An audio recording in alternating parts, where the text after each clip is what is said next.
Hello everyone! In this video, I'm going to show you how to see your PaySafe card number. First, log into your PaySafe card account either on the website or using the mobile app. Navigate to the account and card section, usually found in the main menu or dashboard. Tap on Manage Your Cards to access your save or link cards.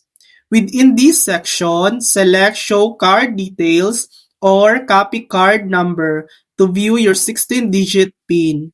If you have a physical PaySafe card, your PIN will be printed directly on the card. If you purchase your card online, check your confirmation email. The 16-digit PIN should be there. You can also check your transaction history in your account or the shop tab in the app to find previous codes and balances. And that's it. That's how to see your PaySafe card number. Thanks for watching. If this video helped you, please like and subscribe for more helpful tutorials.